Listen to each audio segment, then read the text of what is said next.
Bonjour chers élèves, nous entamons aujourd'hui la suite de l'étude du troisième module, lire une nouvelle fantastique, Le Chevalier double de Théophile Gautier. Dans cette séquence 3, nous allons voir une activité de production écrite, le portrait d'un personnage étrange. Bien sûr, vous avez précédemment, lors de cette séance, pris connaissance de nombreux procédés pour faire un portrait d'une part et créer le fantastique d'autre part. Parmi les procédés, vous avez vu la caractérisation, les figures de style, notamment les figures d'analogie et les figures d'opposition.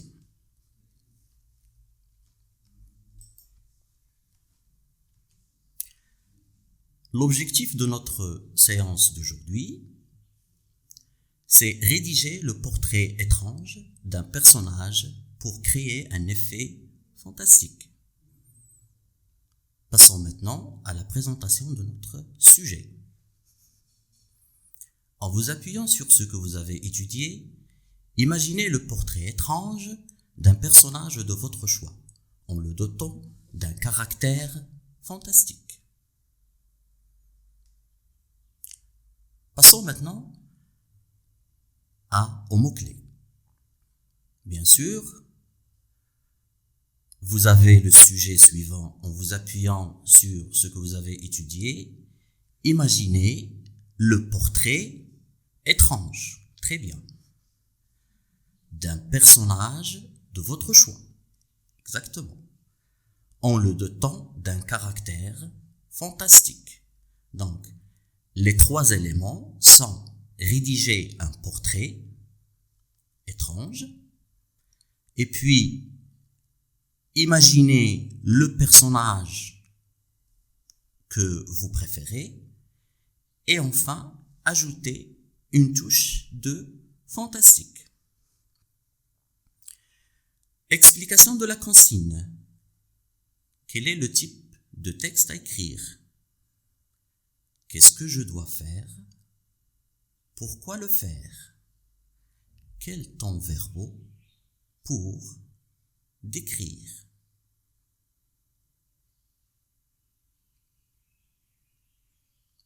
Bravo. Donc, il est demandé de rédiger un texte descriptif parce qu'il s'agit d'un portrait. Ce que je dois faire lors de cette rédaction, c'est de penser à un personnage étrange et de faire son portrait. Comme vous le savez, le portrait, c'est à la fois physique, moral et également vestimentaire. Pourquoi écrire, ou bien quel est le but voulu par cette rédaction? C'est d'exprimer le caractère fantastique, de le montrer. Ce caractère fantastique, ce caractère étrange chez le personnage que vous allez imaginer.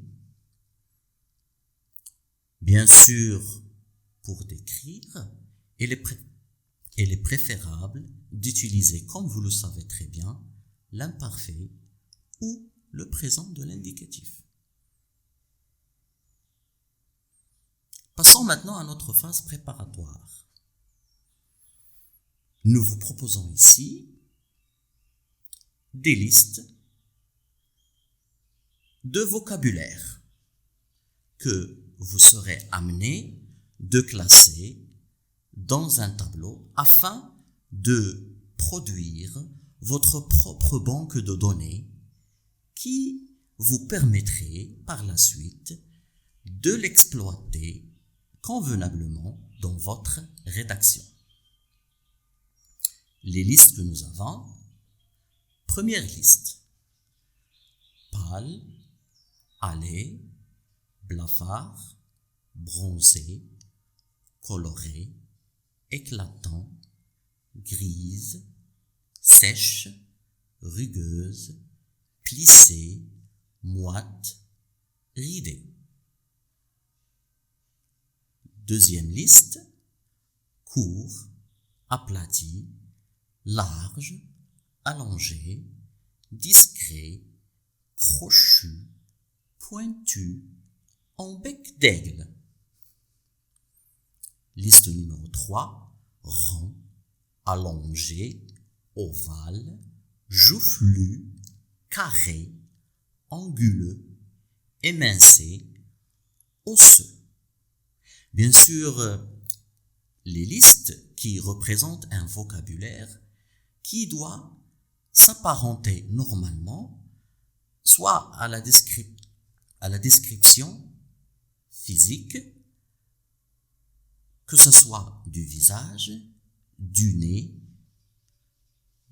des yeux, notamment le regard, des cheveux, des dents, la teinte ou la peau, l'allure ou, si vous voulez, la silhouette, et finalement, la bouche, comme vous le voyez dans le tableau. En réfléchissant, ce qui est demandé, c'est de placer convenablement ces listes dans les colonnes, dans chaque colonne. C'est-à-dire, la liste qui se rattache au visage, vous allez la noter dans la colonne qui concerne le vocabulaire relatif au visage.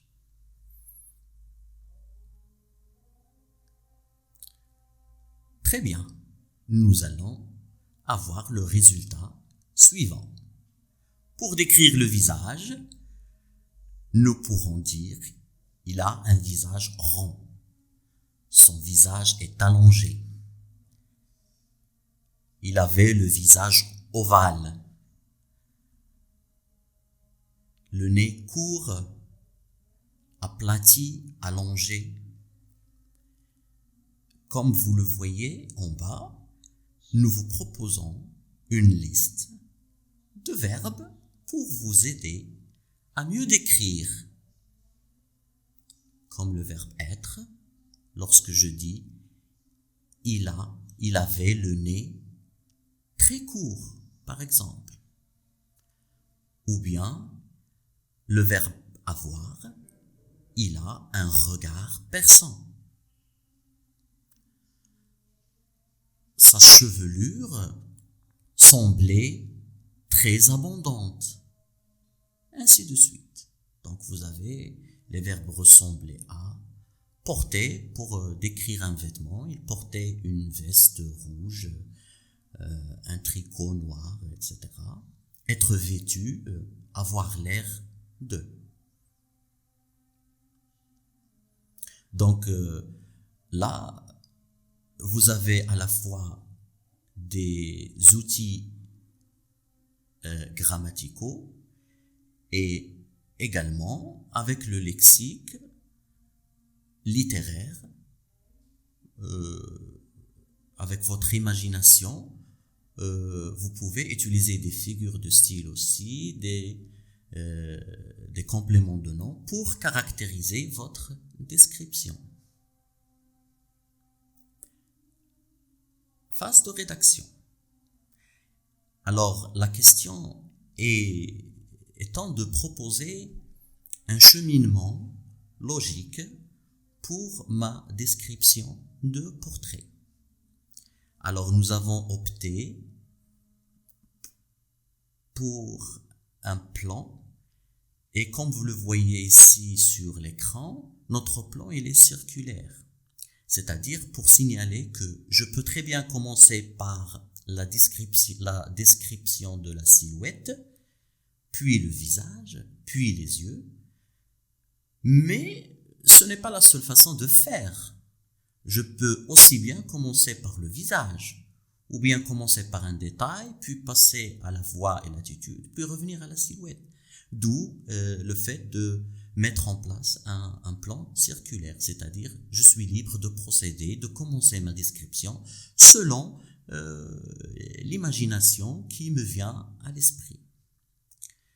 L'essentiel, c'est d'éviter de choisir le lexique convenable et d'éviter le plus possible les fautes d'orthographe et les majuscules et d'écrire d'une façon claire et nette et d'écrire surtout des phrases simples et éviter d'entrer dans des phrases trop chargées ou trop complexes.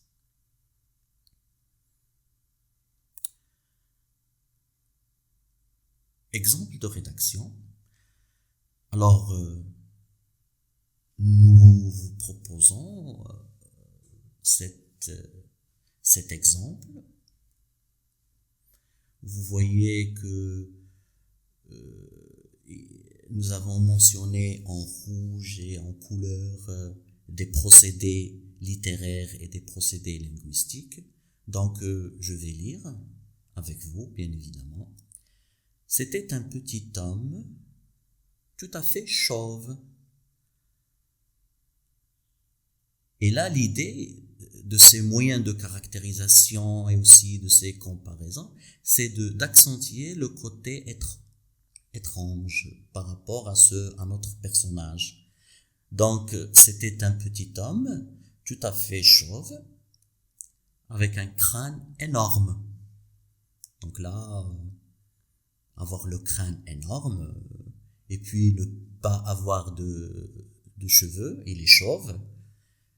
On est petit à petit en train de construire le portrait de notre personnage. Des yeux sombres.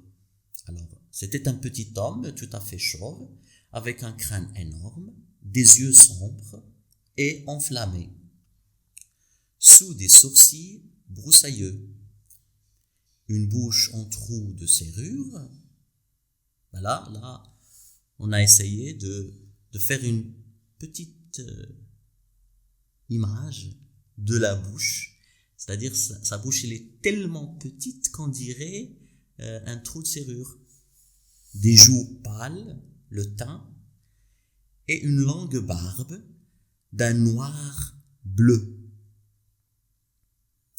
Une de ses grosses figures grisâtres.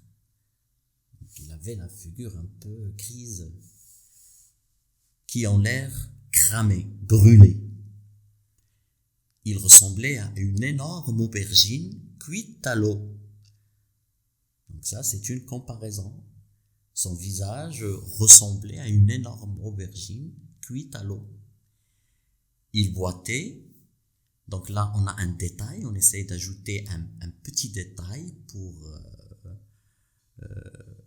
parce que, comme vous savez, c'est le détail qui fait un petit peu la particularité de votre rédaction.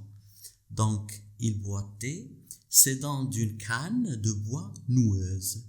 C'est pas lourd et désordonné, faisait un bruit insupportable au contact du plancher, tel un zombie revenu de l'au-delà. Donc, comme vous voyez, en utilisant les procédés que nous avons vus précédemment, nous avons pu produire un portrait d'un personnage tout à fait imaginaire, mais qui vient de prendre forme grâce aux procédés linguistiques et littéraires que nous avons vus. Il me reste de vous souhaiter une très bonne lecture et je vous remercie infiniment de votre attention dans l'attente de vous revoir dans une séance prochaine. Bonne journée.